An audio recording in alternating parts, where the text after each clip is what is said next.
저는 그제 대통령님을 모시고 서울 아산병원에 다녀왔습니다. 그에 앞서 지난 금요일 15일에는 서울대 총장님과 병원장님, 의대 학장님과 비대위원장님을 만나 뵙고 의료계가 고민하고 계시는 부분에 대해 허심탄회하게 들었습니다.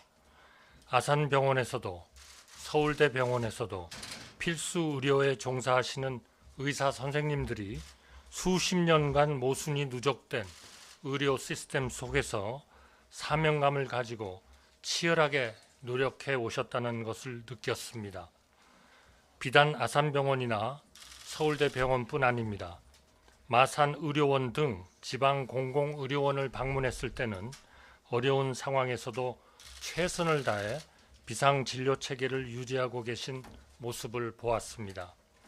서울 명지 성모병원을 방문했을 때는 위기 상황에서 의료 공백을 훌륭하게 메꾸고 계신 우리나라 중소 전문 병원의 힘을 보았고, 불합리한 수가 체계를 어떻게 개선해야 할지 많은 제언을 들었습니다.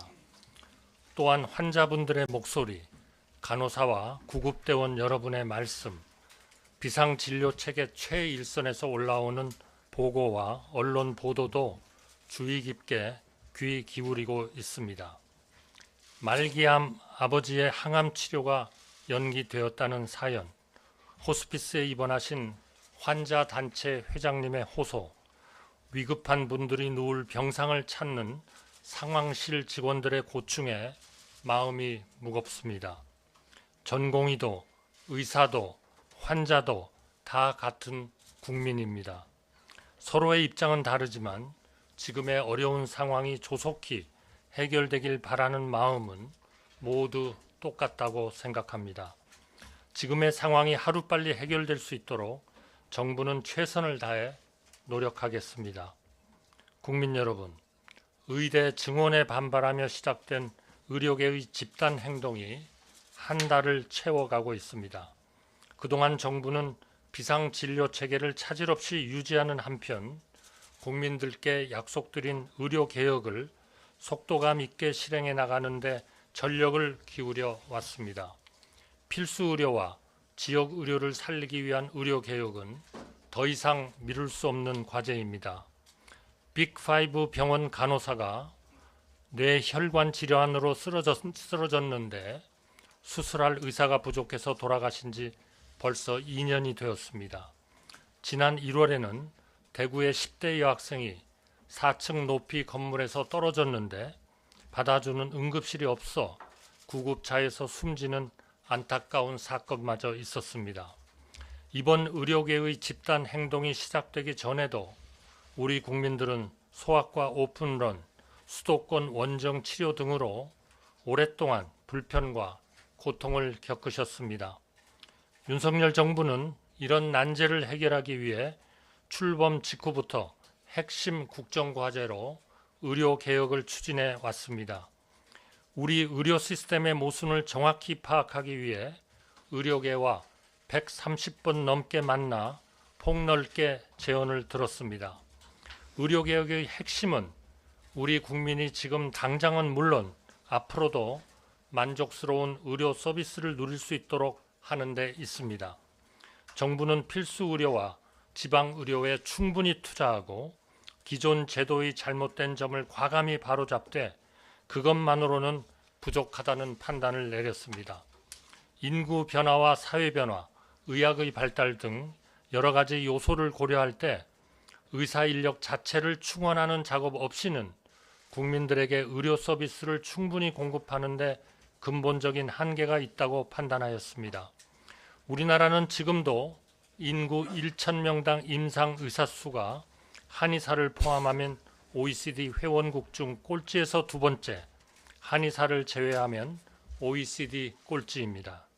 KDI, 보건사회연구원, 서울대 등 국내 정상급 전문가들이 과학적인 분석을 통해 2035년에는 의사 1만 명이 부족하다는 결론을 내렸습니다.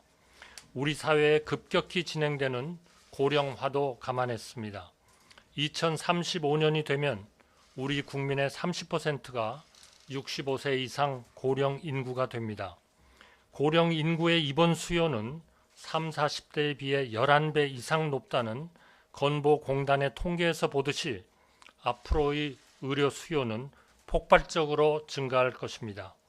의사 인구 20%도 70대 이상 고령이 되는 만큼 절대적인 의료인 부족은 피하기 어렵습니다. 지금이라도 의대 정원을 늘려 꾸준히 의사를 길러야 그 해결에 실마리를 찾을 수 있습니다. 이에 정부는 의대 증원을 하기로 결정하였습니다. 그 뒤 정부는 증원 규모를 최종 결정하기에 앞서 전국 의대의 교육 여건과 희망 인원을 여러 차례 협의하고 직접 조사도 하였습니다. 교육 여건과 지역 의료 현실을 감안해 증원 규모를 2,000명으로 정하였습니다. 내년부터 2,000명을 증원하더라도 우리나라 의대의 교육 여건은 충분히 수용 가능합니다. 2,000명을 증원하더라도 현행 법령상 기준뿐 아니라 의학교육평가인증원의 인증 기준을 준수할 수 있음을 확인하였습니다. 현재 규정상 의대 교수 1명당 학생 수는 8명이지만 전국 40개 의대의 평균은 교수 1명당 학생 1.6명에 불과합니다. 심지어 교수 1명에 학생이 0.4명인 곳도 있습니다. 해외 대학과 비교하면 미국 의대는 한 학년이 평균 146명 규모이고 독일은 243명, 영국은 221명인 반면 우리는 77명입니다. 2,000명을 증원하더라도 127명에 그칩니다. 2,000명의 증원은 의사 부족을 해소하기 위한 최소한의 숫자입니다. 일각에서는 이번 사태 해결을 위해 의대 정원을 원점에서 재검토하거나 더 적은 규모로 타협하자는 의견마저 내고 있습니다. 국민 여러분, 정치적 손익에 따른 적당한 타협은 결국 국민의 피해로 돌아간다는 사실을 우리 정부는 뼈아프게 받아들이고 있습니다.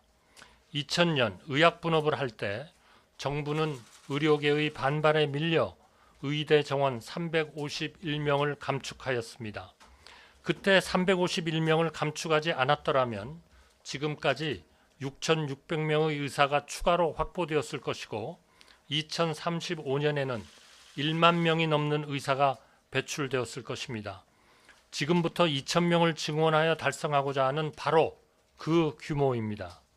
결국 2000년의 타협이 2035년의 의사 부족을 초래하였고 2024년 올해의 갈등과 분란을 낳고 있습니다. 지금의 혼란과 국민들의 겪는 고통에도 정부는 의대 정원 확대를 달성해야 하는 이유가 여기에 있습니다. 국민 여러분, 그리고 의사 여러분, 의대 증원만으로 필수 의료와 지역 의료의 문제를 모두 해결할 수 없다는 점을 정부는 잘 알고 있습니다. 의대 증원은 의료개혁을 위한 필수 조건일 뿐 충분 조건은 아닙니다. 이에 정부는 의료계의 오랜 요구사항을 충실히 반영하여 의료개혁 4대 과제를 마련하였고 속도감 있게 실행하고 있습니다. 우선 올 들어 1조 원을 들여 필수 의료 수가를 인상합니다. 향후 5년간 10조 원 이상을 이 분야에 더 투자할 것입니다. 필수 의료 분야를 중심으로 전공의의 수련비를 지원하고 연속 근무 시간을 줄이는 시범 사업도 곧 착수합니다. 내일은 전공의 처우 개선을 위한 정책 토론회도 개최됩니다. 또한 정부는 필수 의료 중심으로 보상 체계를 개편하기 위해 세부 계획을 마련하고 본격적으로 진행하고 있습니다.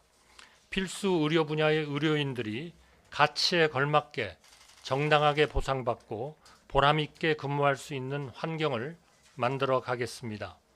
의료 개혁의 또 하나의 축은 지역 의료 강화입니다.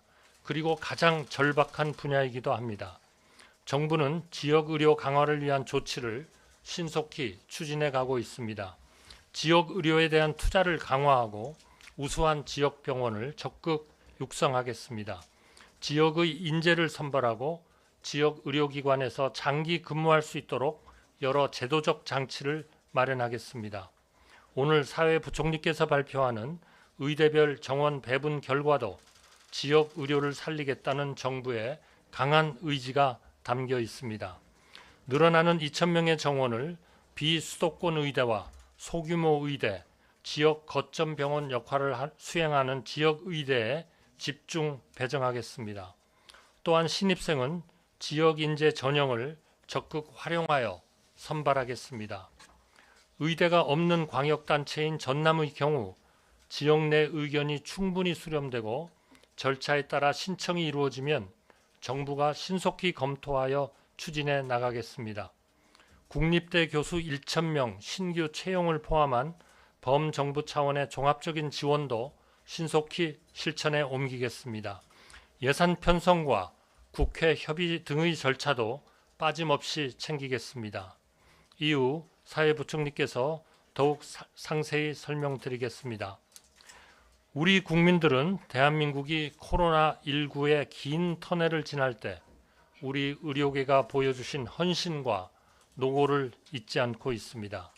다른 모든 분야와 마찬가지로 우리 의료도 아무것도 없는 잿더미에서 오늘의 수준으로 단기간에 성장하였습니다. 의학의 길을 택한 한 분 한 분의 사명감과 헌신이 아니었다면 불가능했을 성취라고 생각합니다. 팬데믹을 겪을 때, 재형 재난이 닥쳤을 때 우리 의료계는 어김없이 국민을 위해 현장에 달려오셨습니다. 의료개혁의 목표는 정부와 의료계가 진정한 파트너가 되어 의견을 모으고 누적된 모순을 풀어서 국민은 더 건강해지고 의료계는 더 발전할 수 있도록 기틀을 닦는 데 있습니다. 4월부터 가동되는 대통령 직속 의료개혁특별위원회가 이러한 목표를 이루는 논의의 장이 될 것입니다. 지금 이 순간에도 현장을 지키고 계신 전문의, 전공의, 간호사, 병원 관계자 여러분 덕분에 비상의료체계가 유지되고 있습니다. 우리 국민 모두가 여러분의 노고와 희생을 잘 알고 있습니다.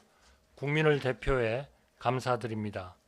사태가 조속히 해결되도록 저를 포함한 공직자 한 사람 한 사람이 최선을 다하겠습니다. 병원 현장을 떠난 전공의와 교실을 비운 의대생 여러분, 하루빨리 환자 곁으로 학교로 돌아와 주시기 바랍니다. 대화의 창구는 언제나 열려 있습니다. 정부는 여러분의 의견을 들을 준비가 되어 있습니다. 의대 교수님들께 당부드립니다. 의사는 의대를 졸업할 때 환자의 건강과 생명을 첫째로 생각하겠다고 서약합니다. 제자들이 이런 서약을 지킬 수 있도록 환자 곁으로 다시 불러주시기 바랍니다. 정부도 최선을 다해 듣겠습니다. 마지막으로 국민 여러분께 감사와 존경의 말씀을 전합니다.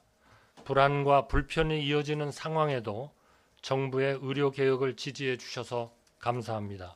더 중하고 위급한 환자를 위해 상급 병원을 양보해 주시는 여러분의 성숙한 협조에 깊이 감사드립니다. 지금은 의료개혁의 마지막 골든타임입니다. 정부는 오직 국민만 바라보며 임무를 완수하겠습니다. 감사합니다.